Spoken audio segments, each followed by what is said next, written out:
everyone, and welcome once again to From the Top. This is the podcast where we look at the top games of Metacritic and tear them apart critically and conversely. Today, as in conversation. And this week / month / year or whatever time it is that we are recording this, we are looking at the Nintendo GameCube classic Metroid Prime. Metroid Prim. This is a game that came out in 2002 in North America, 2003 in Europe and Japan. It was developed by Retro Studios and published by Nintendo. And since then, there was also been a Metroid Prime Trilogy released on the Wii in 2009 with revamped controls. And then again, earlier this year, we had a Metroid Prime remaster. And because it was just that popular, I guess. So before we say anything, just want to get a quick lowdown from you guys. Like, what version did you play and how far did you guys get into it? So I played the Wii version, so the trilogy, but I just played Metroid Prime. And yeah, we'll talk about controls, because I think we all played with varying control modes, and that will be something that will come up later, he says ominously. And I got pretty far through the game. I think I stopped around the last boss. I don't think I was too far, but it wasn't last boss. I think it was like the space pirate boss. Yeah. Where there's like loads of different coloured enemies coming at you, like the yellow and pink and white variations. Did you just take mushrooms or something? Because you're just describing colours now. Yeah, exactly. Yeah, that's how far I got through in the version I played. How about you, Sean? I played the remaster on Nintendo Switch and didn't get very far now. I've played about maybe 2 or 3 hours, so not a lot, but enough to... Don't be laughing. Sorry. Yeah, I know, classic Sean. I fucking bought the game. That qualifies you to speak about it. Yeah. But no, I did enjoy what I played of it. I just had like other games on the go, so I will hopefully go back to it. But I think... Do you not realise this is your job, Sean? You're supposed to be playing games for your job. Yeah. I think I've played enough that I can speak on it a bit anyway, but yeah, that's cool.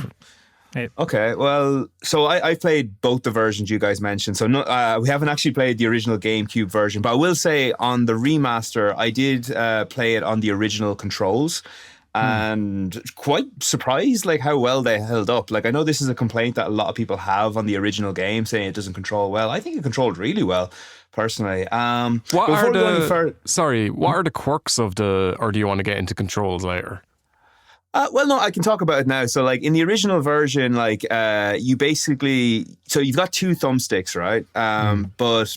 you basically have to kind of snap lock onto other enemies. It's kind of similar to the Red Dead Redemption kind of style of thing, where you kind of have like the smart lock on mechanic. Oh yeah, okay. It works well. Like you kind of go close to a target and then you press your shoulder button and it immediately locks onto it. It works fine because, again, shooting isn't really the focus of this particular game. It's more like about exploration and that kind of thing. So that sounds a lot like, because I played the Switch, the remaster with the updated controls, I guess, and like that was pretty much the same. You just like snap onto an enemy with the shoulder button.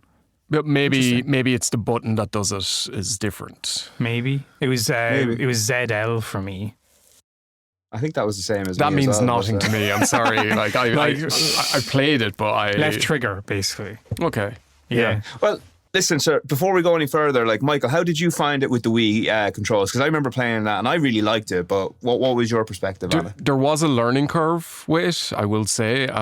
Just 'cause I hadn't played a Wii game in so long as well. Yeah. Might have been an element of it, but after a while, I really got into it, especially. Your movement, using the nunchuck for your movement and then directing yourself with the what would you call the other part? The nunchuck and the Wii remote. Oh, the remote, yeah. Was quite intuitive, I have to say, and for most of the shooting, it was pretty good as well, because obviously, like, you get pretty good response feedback by actually moving your controller to aim. So I have to say, for that, it was good. And because you do a fair bit of platforming in this game, and I have to say, it's probably the best first-person platforming I've ever seen, because normally that's like pretty bad in games. Like, I remember Half-Life 2, or no, probably the original Half-Life more. It was always so clunky to like jump around on boxes. But I found it pretty smooth in this game. Where it really fell down, and probably one of my biggest criticisms with this version of the game, is swapping your weapons or your visors. Because what you had to do is hold a button on the Wii remote and then point to a direction on the screen.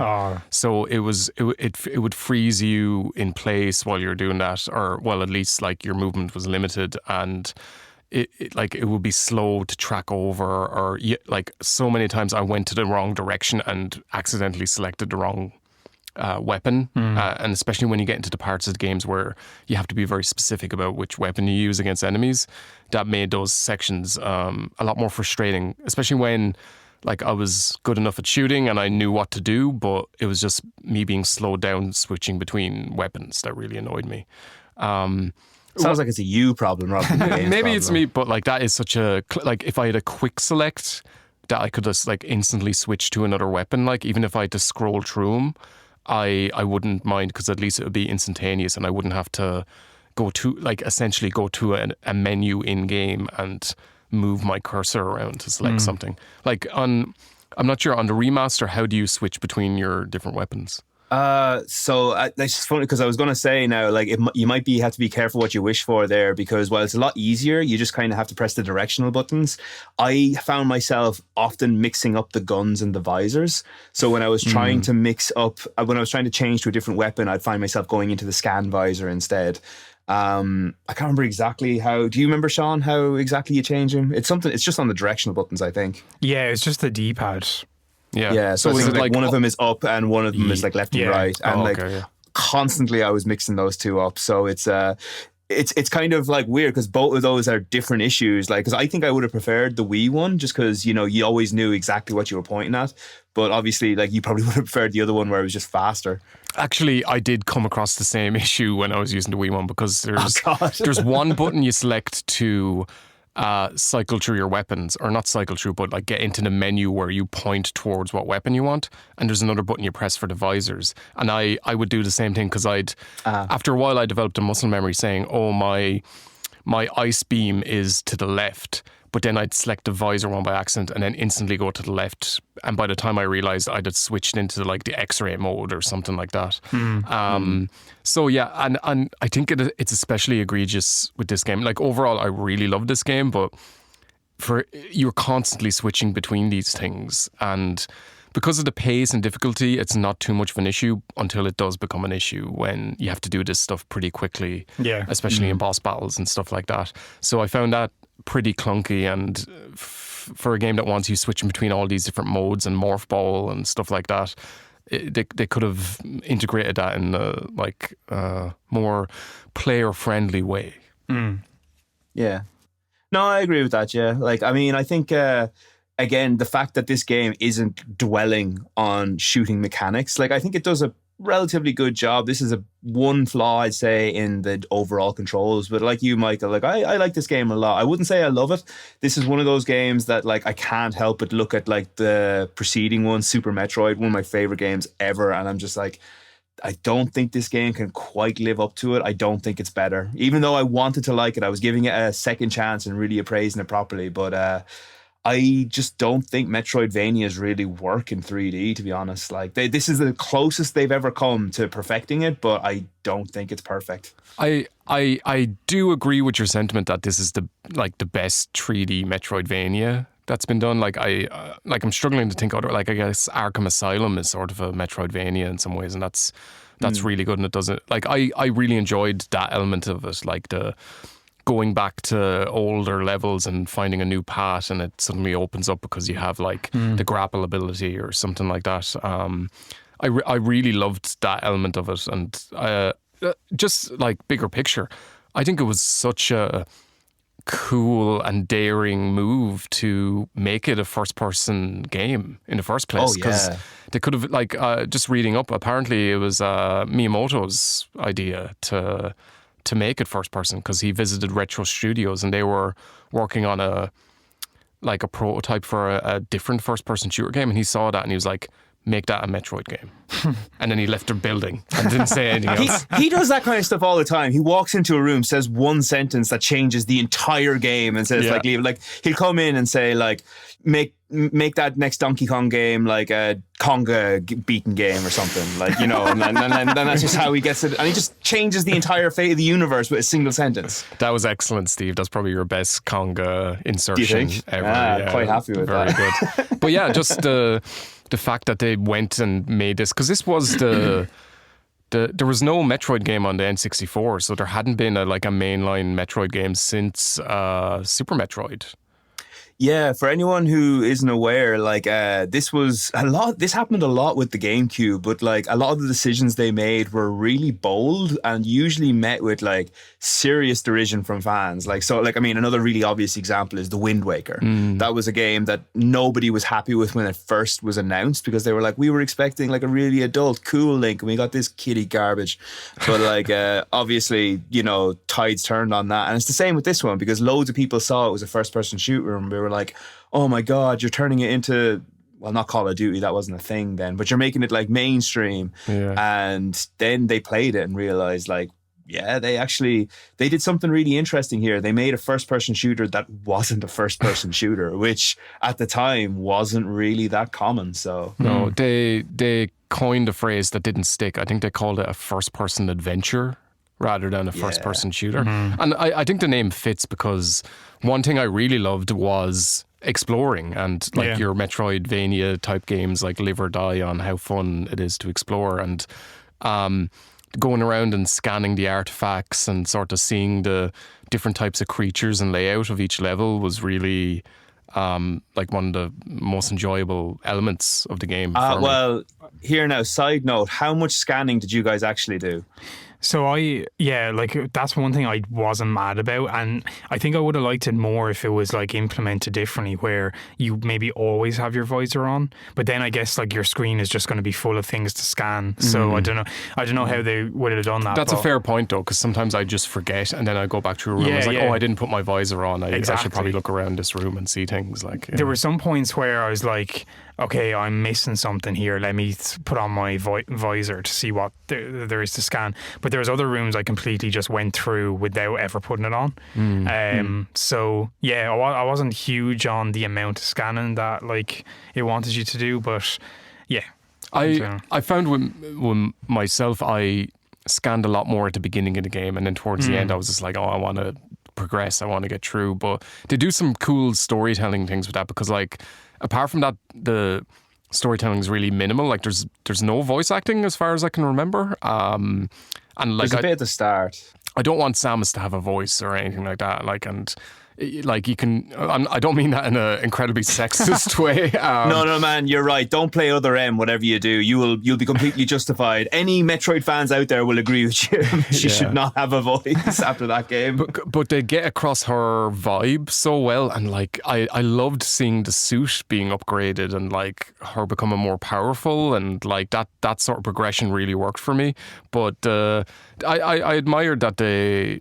I hate to bring up this game again, but it's almost like a Dark Souls-y sort of thing, where you're learning about the world in that game through item descriptions and stuff like that, and you know, the environmental storytelling, and they do something like a proto version of it almost here, where you're scanning these logs about like an experiment gone wrong, and it's like data entries from scientists, but eventually they're like, oh, things are getting a bit dicey here, maybe we shouldn't keep going, and then someone else says, yeah, they just fucking do more experiment, and what could go wrong, and then shit blows up. Do you have like the lore notes open in front of you? That was perfect. I know that was verbatim one of the data logs. But I enjoyed the scanning, but yeah, hey, it's not essential to the experience. That's the only thing. That's it. You put your finger on it there, because like I think almost any flaw you have with this game, the main thing you can say about it is it's not intrusive. You don't have to do it. You know, like there's so many things like that. Like I'm not a big fan of the scanning. Like afterwards, I looked at all the scan logs for like the Chozo lore and the Space Pirates data, and nothing is really remarkable. There's nothing in there that I would say is really worth scanning, with one exception. There was one sentence that I absolutely loved that came from the Pirates data. This is where like one of the scans is about their hunter weapons, and they say, and I quote, Aaron's power suit technology remains a mystery, especially the curious morph ball function. All attempts at duplicating it have ended in disaster. 4 test subjects were horribly broken and twisted when they engaged our morph ball prototypes. Science team wisely decided to move on afterwards. Yeah, that's fair. Like, how the fuck does that work? But no one like questions it. Like, suddenly she's like half the size and a ball, like whatever. But I loved the morph ball as well. Like, I really thought cool. It was well integrated into just little puzzles and getting around. Like some of them towards the end of the game there's one in the Magmore, the lava level. Magmore ruins. Yeah.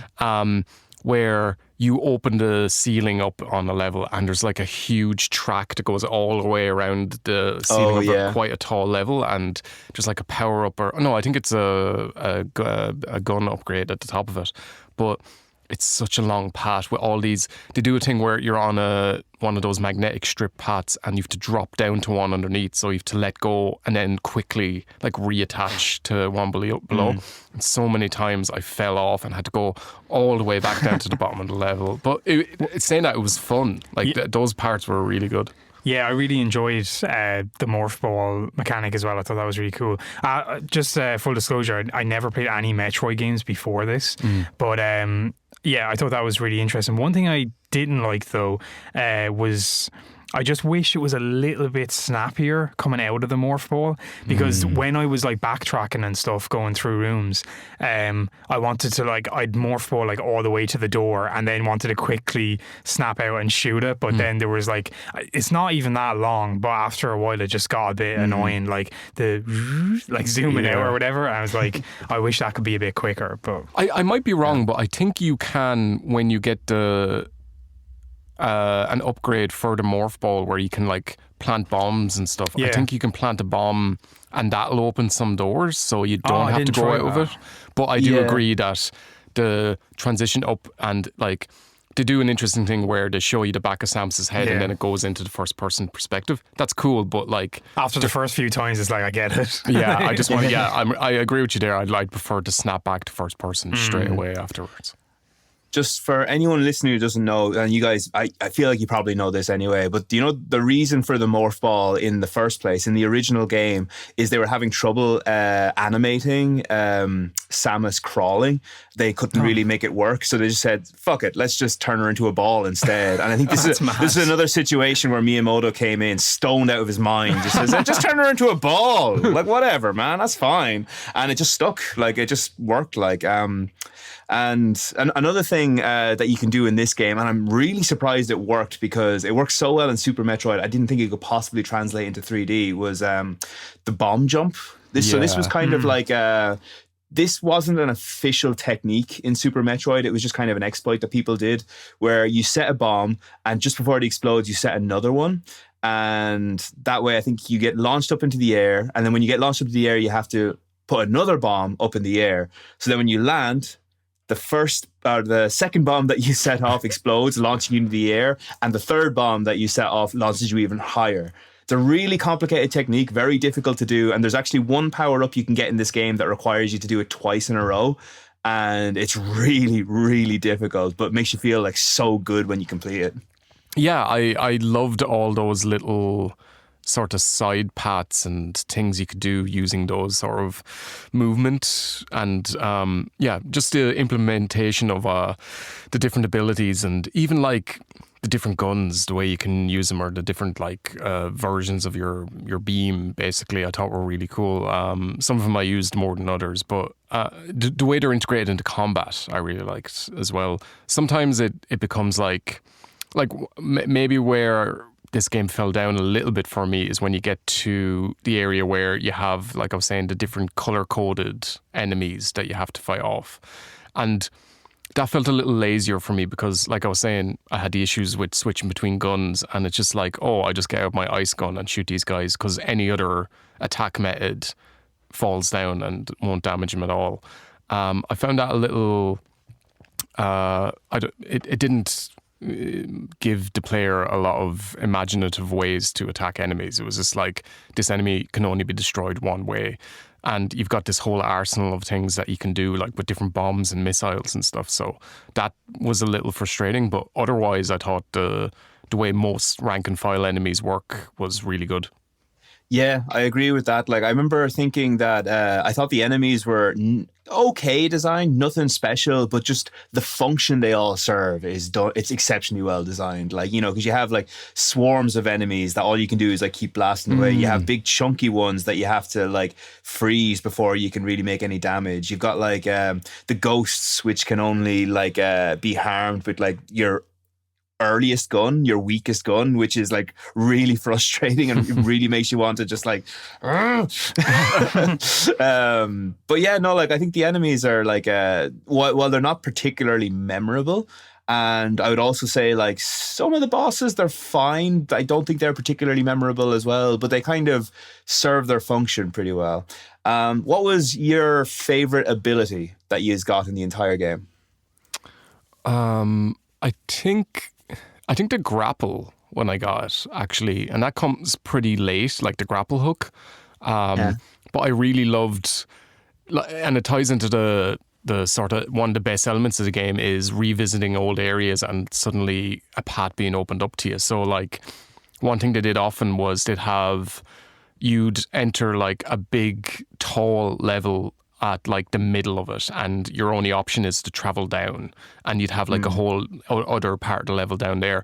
But then later on in the game, you can come back to the same door, enter the middle of the level, and then travel up, and then suddenly have like new enemy types or, you know, a different path into a whole different area of the game. And that, like, yeah, the grapple hook sort of tied into that, and like it suddenly, like, one thing it rewards is you remembering parts of the level that had those grapple hook icons on it before, but you couldn't use them. So they're like a classic Metroidvania thing. It's like rewards you memorizing and paying attention to levels as you're going through, because as far as I can remember, I quite like the map in it. I think it's pretty good functionally, but it doesn't tell you where those things are. It might tell you where there's doors that need like an ice beam or a fire beam to get through or whatever, but it doesn't tell you everything. So it really does reward backtracking and looking through. And I know backtracking is like a dirty word for people sometimes in games, but I found that enjoyable. Like I never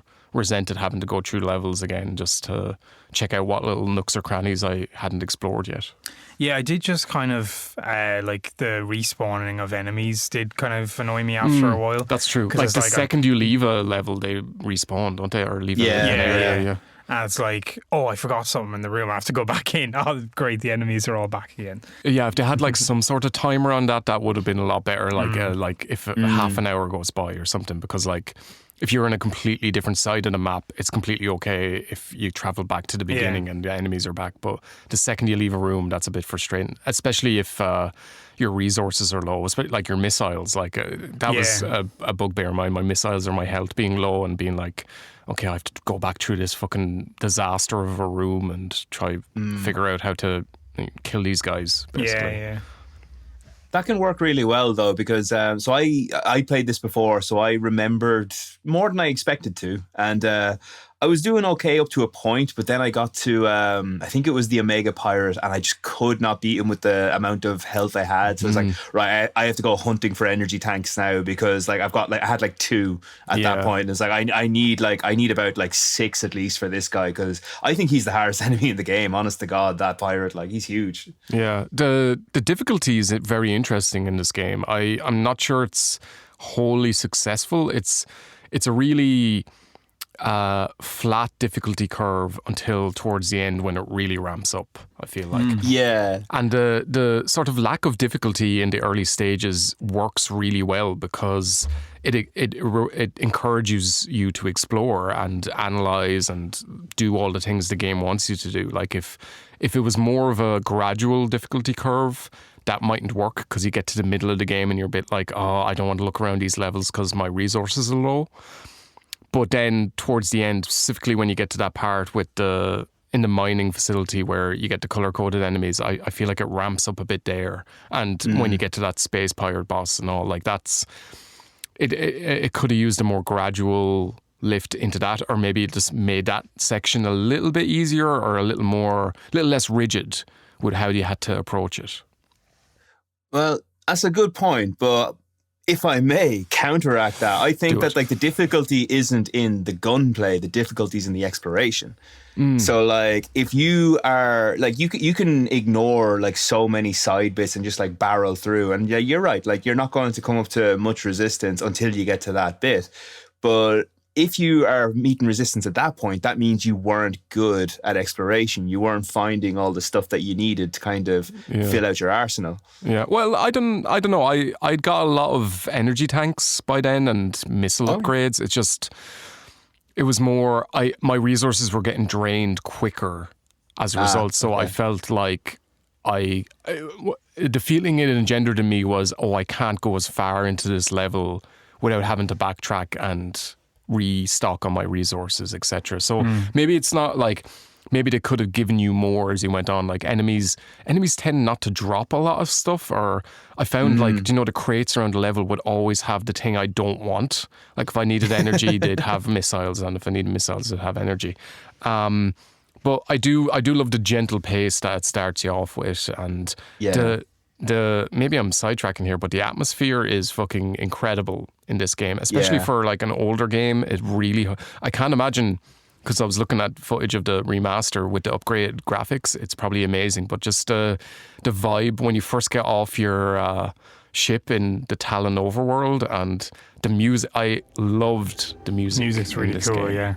It was interesting because if you listen to it, it probably sounded dated when it came out, because this is 2002, so the year before this you had like Metal Gear Solid 2 and Halo coming out with their big orchestral scores, but this, it sounds really retro in some ways. Like it doesn't sound like there's any real instruments on the soundtrack, but it really works, and I think it still holds up today. Yeah, definitely.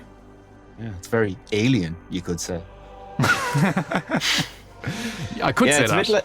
You could, but don't though. It's like you've gotten off the wrong stop at your bus and like your phone is dead, and what can you do? You know? It's exactly like that. Yeah, sure. When was the last time you remember being somewhere without your phone, or like having your phone dead, and you're just like, you know, you have no contact with the outside world? It's probably the worst moment of my life when that happens. I just fucking hate not having my phone. It is like, it's crazy how attached we are. But anyway, that's a tangent. I just want to look up Metroid facts. Come on. Well, actually, on that note, so one thing I did for this in preparation is because like all you hear about this game is how much people loved it. So I tried to find negative reviews of this game to see if I could find what people were saying about it. So I'm going to just read, there's not many negative critic reviews. I'm going to read the 2 worst critic reviews that I have here, just kind of give us something to talk about. But then I'm going to go into the bad user reviews, and that's where it gets really juicy. Spicy. So first we have from Entertainment Weekly. They said, it's filled with over-the-top battle sequences, spectacular visual effects, and a pretty weak plot. And they gave it 83%. It's and like the weak plot I think is probably fair. I wouldn't say it's a bad plot, but it's not a great plot either. It's a plot. It serves the purpose of it. It serves the game, and it's like we said, it's not intrusive. I read through all the lore and all the pirates, and it's exactly what you'd expect. Everything you think happens in the game probably happens in the game. Yeah, fair. Put it that way. The other one's from Electric Playground, and they said, while Metroid Prime engages on no level other than gameplay, that gameplay is so perfectly tuned and refined, so continuously evolving and clever, that you'll keep playing and playing, even when you're frustrated, even when you're honestly just a little bored with the backtracking, and even though you don't care about the character or story. 8 out of 10. Yeah, that's fair, but also a weird criticism to make. It's like, oh, the gameplay is just really good in this game. Like, oh. But fair, But, like, like, I get it. Yeah. Yeah, like, I mean, I think for me personally, like, this isn't a game I latch onto, and it's because I do tend to like, character and story a lot, and there isn't a lot of that in this. There isn't a lot to really. I think Super Metroid does a better job with its story than this one does. Like, because I forgot what the main plot of this game was for a lot of it. Actually, on that note, do you guys know what the plot of the game is? Like, honestly, like, do you know why Samus is there or anything like that? Is she chasing Ridley, and Ridley lands on this planet, so she does, and then she uncovers a criminal conspiracy where Kaiser Soze has been manipulating these low-ranking criminals to perform a heist, but it turns out that the guy she thought was Ridley was Kaiser Soze. I mean, that's it, isn't it? Yeah. I mean, you were more or less right up till the point you stopped. Yeah, no, like, you're not too far off. She's not specifically chasing Ridley. Like, she's following a distress signal that came from the ship at the start. And that's where she discovers, like, the parasite which has been infused with phazon, which is a really big part of, like, the later part of the plot. Like, this is like a poison that's kind of infected this planet. And that's kind of the main reason that Samus is there, trying to get rid of this poison that's infected everything. And kind of, the space pirates have come along, and they're kind of using the poison to kind of infuse their troops, and later on the Metroids and stuff like that. And yeah, you're just kind of there to, stop all that shit from happening. So like I said, not a strong story, but not a bad story either. Yeah, fair.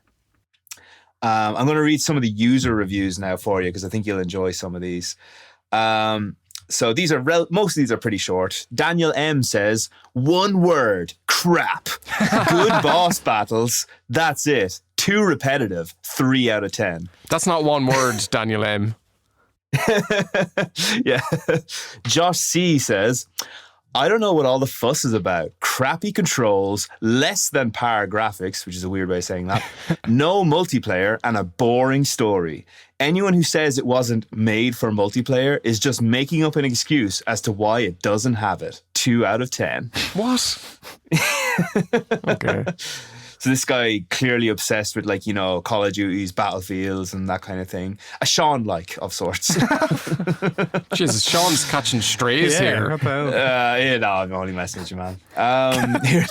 This one I like. I have to put on a bit of an accent for this because he sounds English. I don't know why. His name's Mog, and he says, what a bloody letdown. Frustrating, hard, stupid, boring. Does not hold your attention for even 5 minutes. And the rest is all caps. Leave this. Not at all the classic it's made out to be. 1 out of 10. Accent, man. I give that accent a 1 out of 10. But this guy sounds amazing. We should get him on the podcast. Yeah, right. See if we can track down this Mog guy. Yeah. What's his name? Greg K kind of just sounds like he wandered in, didn't really know what the discussion was. He just says, what's all the hype about? 0 out of 10. 0 out of 10. Jesus. Yeah, 0 out of 10. And this one I particularly like. Dominic F says, Samus gun go pew pew, yeah, so epic. P.S. because he wasn't done. Where is Big Booby Woman? They're only ugly robots. Well, that's a very eloquent criticism that I can't riposte. Fair play to Dominic. Yeah. Oh, yeah. He hit He's the the nail right on the man. head, really, didn't he? Yeah. There's one or two more, but just to go back to some of the criticisms they're saying, a lot of them are really piling onto the story. Like, I think we've kind of like agreed, like, the story just doesn't really matter. It's not intrusive, so it's fine, Yeah, it can work on like just atmospheric level. Like, I'm not sure I need any more context than Samus is on this fucking planet and needs to kill everything. You know, like Yeah, that works for me, to be honest. It kind of like, for me, is akin to a Serious Sam game. Like, you don't care about the plot in that either. You're just there to kill everything. And there's a bit more here than there is in a Serious Sam game, like if you want it. But Exactly, like yeah. it's very optional. Like it's you literally have to select a different thing from the menu to even engage with a lot of the lore and backstory. So yeah, like not an unfounded criticism, but like pretty invalid in some ways, I would say. Yeah. Yeah, I think like the actual atmosphere is where the real meat, and this is what the game is all about. This is atmosphere, the game, you know? So, although I would argue I have played games with better atmosphere, although I would also counteract my own point by saying they're pretty much all horror games. So yeah, that's where the meat is really. How did you find the remaster? The graphics did look amazing on it, I have to say. Just looking at comparisons, like, yeah, they did an amazing job with the graphical update on it. It's really sick. Yeah, it ran great as well on the Switch. No issues. Yeah. Yeah, it was really cool. it's all pretty solid, yeah. Fuck, sure, I might as well read some more bad reviews, will we? I've only got two other ones. So this one's great. This is from Nick B. And you really have to concentrate on this this review now, because if you'd stop paying attention for a second, you're going to lose his train of thought. I think he does at the very start, okay? Try and follow it if you can. No, I cannot say goodbye, Halo, you stupid moron. Where is he talking to Halo? I don't. You have to really, really read between the lines with this one. Where is the multiplayer, biznotch? Where's the Game of the Year award? I don't know who he's talking to. The game is incredible, but nothing compared to the classics like Grand Theft Auto 3, Vice City, or Halo. But really, the only problem with this game is that the controls are weird. But since the GameCube controller is not designed for FPS, I congratulate Nintendo on the effort. Great game. The 0 is just to get the attention of the idiot who said it was better than Halo. 0 out of 10. I'm so confused. Yeah, it's not an easy one to follow, that one. He loved and hated this game in equal measures. Wow. Like every point he has, he counteracts and then counteracts again. Like, it's great. God, Jesus Christ. Okay, so I saved my favorite for last. This is just from Dudley, and he makes 3 really rock solid points about these games. Right, so really, really lean into this now. Like, take what his perspective into account. He has a little bit of opening now, just to contextualize his feelings. This game has to be the worst game I have ever played in my life. The gameplay is crap. The storyline is crap. The whole game is crap. That's the intro. Now, he's got 3 points to make. Number 1. Firstly, the graphics are quite impressive, but your character is a cartoon and the landscape is not. It just looks weird. What? Yeah, I don't know. Number 2. Secondly, the idea and storyline. You're just a person in a massive and ridiculous-looking robot costume with a laser beam that is used for opening doors and killing aliens. Lame or what? He needs to talk to that Halo guy. Yeah. Oh, he's not finished. And you just travel around the different planets killing things. And like, listen, just to counteract this for a second, right? Like, how many games are set, like, you know, in space and you're just going around to different planets killing things? Like, he must hate every game ever made. Yeah. And last, this is my favorite one. This is like point number 3. Thirdly, the gameplay. All caps. It is crap! The laser beam that lasts forever takes about 10 hits to kill one enemy. It is also basically impossible to beat. Pause for effect. I completed it on easy with a lot of difficulty, and I'm never playing it again. So it's impossible to beat unless you play it on easy with great difficulty. Okay, cool. Yeah. Oh, Dudley. What a guy. Dudley and Halo Man. Who was Halo? That was Nick B. They need to get it on, honestly. Oh man. Yeah, so I mean, food for thought right there. Anyway. Yeah, I feel like our critical analysis is severely lacking here, to be honest, when Definitely. these like laymen are just making these very incisive and valid points. I particularly like the crap. I'm not sure any of us touched on that point. It's quite We so didn't, eloquently. actually, yeah. But yeah. Yeah, so I guess one thing I want to talk about before we go much further is I want to bring it back to Super Metroid again. Have you guys played Super Metroid before? Very little of it. I haven't. Just the opening of it, really. Yeah. Okay, well, now I'm going to just, put myself in the mercy of any of our listeners, all three of them, and be like, I personally think like the original is much better than this game, and I think it kind of depends which game you played first is going to be the justifying factor in this, but I've always held strongly that the atmosphere in Super Metroid is way better than this game. Like it is, you can cut through it with a knife. Like it's so dense. And again, it just controls better. Like, I mean, this is the thing, Metroid Prime, it controls grand. It controls fine. And it's just like, it's an idea that shouldn't work, but somehow does. That's how I kind of feel about the entire game. It's a thing that shouldn't work but does. It's like Minamoto coming in and saying like, I want this grappling hook to work adequately, damn it, adequately. And sure enough, it does work pretty damn adequately, So like, there's loads of stuff like that shouldn't work. It really shouldn't, but it kind of does. Yeah, like even the first person platforming, like there's one section later in the game where you're in, I think it's the crashed pirate ship, and there's a load of floating debris that you have to platform around, and it's all dark in the level, and I loved that. Like just really good level design, but like just the jumping around was fucking really good for a first person game, I have to say. And I would have liked even more of that, or more of those little challenge rooms where you have to like use your morph ball up onto a roof and then jump off from that. And there's a couple of them throughout the game, but they were definitely the most engaging gameplay I had throughout. So yeah, again, stuff that doesn't traditionally work and we don't see a lot in a first person game, but like done really well in this one. Yeah, absolutely.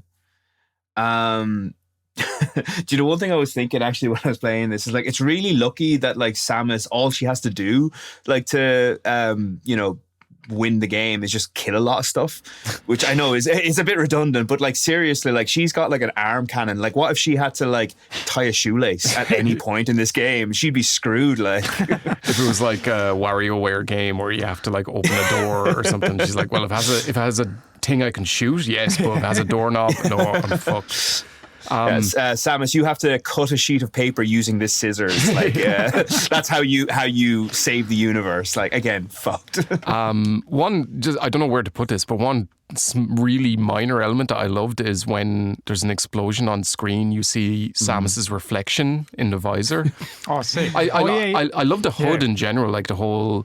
Like trying to immerse you in her and fucking just seeing the graphical details and stuff like that. And one point is, I'm not sure how you even see this, but if you all the different gun uses are represented by these symbols that represent a hand, like different like configurations of way you'd have your hand. And apparently her hand does that within her cannon when she's like switching to a different gun or something like that. I think you can see it in the X-ray visor mode or something like that. But I did notice that actually. Yeah, when I was doing that. That's really cool. Yeah, all those little details to immerse you are sick. Yeah, really, and that again ties it back to the atmosphere. One of the best parts of the game. Yeah. How does she fly her ship though with the hand cannon? Like I just don't understand. Like, 'cause she's got to be able. She has to do like press loads of little buttons and stuff. Unless like all the buttons are huge. Does she not take off her suit? No, I don't. No, I. If we take the logic of the game and extend that to the ship controls, she probably has to shoot a load of things in the ship to point her in different directions. Use your ice beam on the clutch. Let off a grenade. One other thing that I want to bring up very quickly now, and we talked about the previous episode, we talked about Perfect Dark, and I think we all had similar feelings on the fact that was like the top first-person shooter on Metacritic, and I think we'd all probably be in agreement this game definitely tops that. Yeah. But as well as that, Perfect Dark was also the first game to have a female protagonist. And this game also has a female protagonist. And just wanted to get your feelings on Samus as a character. Like, and just, you know, keeping the idea, because like a huge part of her identity was the reveal in the original Metroid that, oh my God, it's a girl. Whoa, we didn't see that coming, which apparently was a huge deal back then. Yeah, fair. Sorry, you go ahead. Well, I don't think she has much of a character, if I'm being honest. Like, she's just a stoic badass. And to be honest, I love stoic badasses, if I'm being like all my like fucking Snake Plissken and Solid Snake are my two favorite fictional characters. Sebastian as well. Yeah, like we had to get fucking Sebastian shoved in there somehow, didn't you? Fucking be able within again. Is that going to be your Donkey Konga now? Is it? Every episode, man. But like feeling immersed and feeling like you are Samus is done really well, and the subtle things like the upgrades you get is a big part of the game, and seeing the suit come together is really well done, but it doesn't say a lot about her, or like, I don't think the game would be drastically different if she wasn't a woman. But I do like her character. Like, I think you feel empowered and powerful in the game. And the sort of no dialogue thing ties into that. Just someone who goes down and gets shit done. Yeah, I really like that element of it. But I'm like, I don't think anyone's coming here for like an exploration of a female perspective on this. Like, it's pretty rote. That's like what her gender is, really. Like you said, I don't think it really matters. It could be like, she could be any gender she wants to be, and like it wouldn't make a difference, you know, in the in the gameplay, and even in women can be meant to. Yeah, exactly. But even like because, like you said, the story isn't intrusive and stuff, so it's not really. I mean, like, all you can see is just her, like, through the visor at, like, even, like, just in the loading screens and stuff. That's pretty much it. So, I mean, and even it doesn't make a difference, basically. That's my point. But, like, even removing the gender thing, I do think they get the badass thing across very well. Definitely. Like, that's something, it's something I appreciate when it's done well, because it's done badly in so many in media in general. It's done badly so often, and often it's because the character fucking talks too much and wisecracks and like is an arsehole, and you feel irritated by them, so you don't want to imagine yourself as that person. Whereas like having sometimes a personality void is good, because you can fill it in and you can like just sort of again get more immersed into it as a result. Like, I do think there's a lot to be said for a silent protagonist. And yeah, they got that sort of badassery in. I think from what I've seen of Metroid Dread, they do a really good job of that as well. There's one cutscene at the end of a boss battle. It's so well choreographed, where Samus shoots an explosive into the boss and then jumps through like an attack on their tail and lands, and they explode behind her, and she just stands up and is like, I don't even give a fuck, I know he's dead, sort of thing. Like, those sort of elements, I like. It's very juvenile in a way, but I love that shit, I have to say. No, I agree with you 100%, because what you said there about people speaking can often like ruin that. I think 100% you're right, because so often you can, as soon as someone speaks, you know that whoever's writing the dialogue for this wants you to think that person is cool. Yeah. And it's usually very obviously signposted when that dialogue is coming out. And the fact that Samus doesn't speak, like, she is just, you know, an agent who's coming in here to get stuff done. Like, she doesn't need, her actions speak way more than any words ever could. Like, she's just really, really capable. Like, there's no point where you can see her like, cowering in fear or anything like that. She's like even when, I love the cutscene where she's up against like the Omega Pirate, which is again terrifying because it's like absolutely gigantic. And you can kind of see her looking at it, and you'd almost expect someone to go like, oh shit, or anything. But she's looking at it, and like, all you can imagine is, because she doesn't say anything, is she's just assessing how to fuck this guy up. Yeah. So Yeah, no, they do a great job with that. Although, side note, how lame does the her Metroid suit when she loses all her powers look? I hate the way that looks. I know you're supposed to hate it, but I just hate it. Looks so weedy and crap compared to her like original suit, which looks awesome. It doesn't have the big shoulder pad things on it, and that's such a like important part of the character silhouette and design. It does incentivize you to. That's why I love the upgrades, because you get to see more of the suit. Like, it was really cool. Yeah. Okay, I think we've probably covered just about everything we can with this. I don't have any more negative reviews, unfortunately. So we're doing something slightly different. We're going to talk a little bit like about, does it deserve its place, kind of considering the time it came out in, its legacy. But then we're all going to each say whether or not we personally recommend this game. And I don't think I said this to you guys before, but I was going to suggest that recommend it as if you're recommending it to your past self, as opposed to, our audience. Okay, cool. You mean as if like you hadn't played it before? Yeah, imagine you'd never played it before and you were about to jump in, like, and knowing what you know now, what would you say to like your past self? But first we have to talk about like, does it deserve its place on the list? Like, and I think it probably should be a bit lower, if I'm being honest. I'd put it a little higher. Oh, really? I'd put, well, like if we're talking versus what's on the list, I'd put it above Perfect Dark. Yeah, well, Perfect Dark should be that should be way down. Way down. But like okay, no, continue. For like, given all the games we've played so far, I have to say, honestly, this is probably the most fun I've had with a game so far on this list. I would put it a lot higher. I do think there are flaws that we've come up against, but maybe it's because I never engaged with it when I was younger that it was sort of like a revelation for me, because I'd heard a lot about Metroid Prime, but I just thought, oh, maybe the controls are awkward, or I heard it's like a bit slower paced than a normal first person shooter. But playing it, I was like, give me more of this shit. Like, I really want to play the rest of the trilogy, even though I hear some mixed things about them. So yeah, I'd put it a bit higher. I wouldn't put a top 10. And I'm also aware of the spectre of Super Metroid, and that being like, that's a game I really want to play. And like Steve was saying, it's held in high regard. So maybe that it shouldn't be above that, but I definitely think it at least deserves its place on the list, maybe even higher. Wow. Okay. I'd be with Steve on this one. I don't know if it should be as high as it is. Like, definitely higher than Perfect Dark, we've said.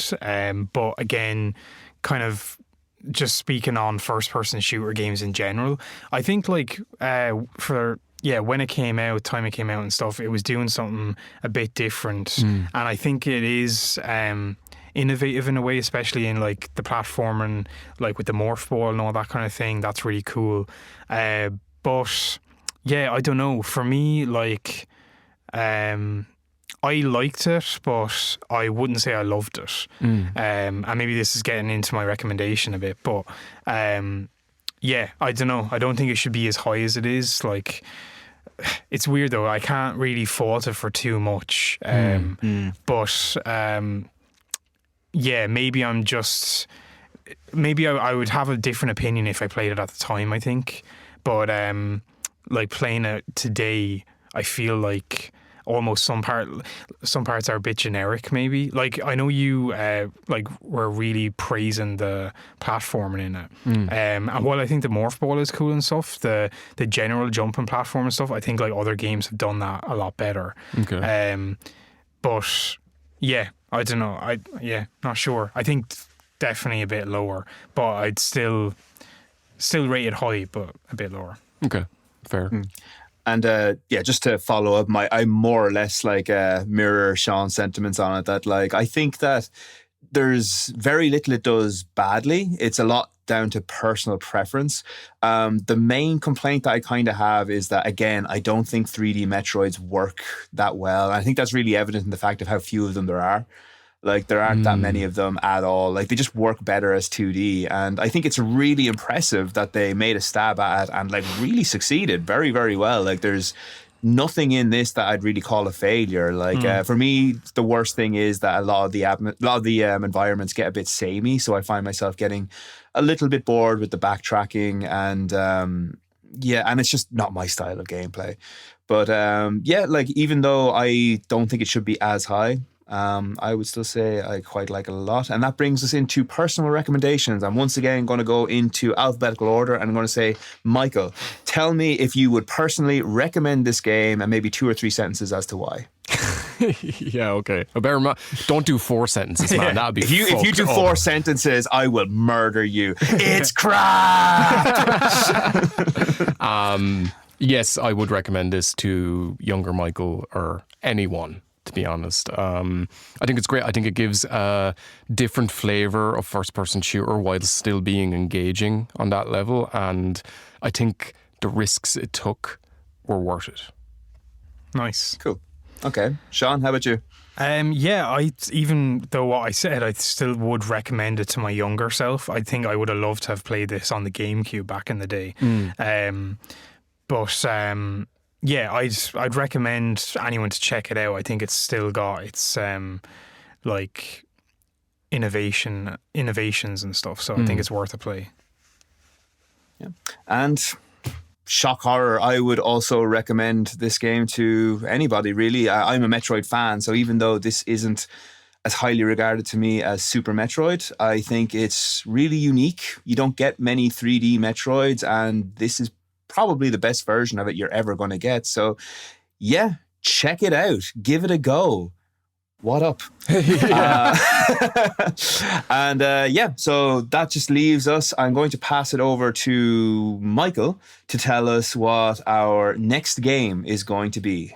So we're revisiting an old friend, a franchise we've covered twice already on this podcast. At number 20 is Grand Theft Auto 3 for the PlayStation 2. So yeah, that'd be an interesting one as well, from a similar era actually as well to Metroid Prime. So, but yeah, that should be a good one to revisit. Definitely. Yeah. Although according to Nick B, this game was nowhere near as good as Grand Theft Auto 3, so apparently it should be higher. So we'll get Nick B on for the next one, and he can give us 2 guest. cents. Yeah, yeah, I'm looking forward to it. All right, thanks everyone. Thanks Nick B. Thanks Sean and Michael. I'm sure we will catch you next time. Good luck. Bye-bye. Bye.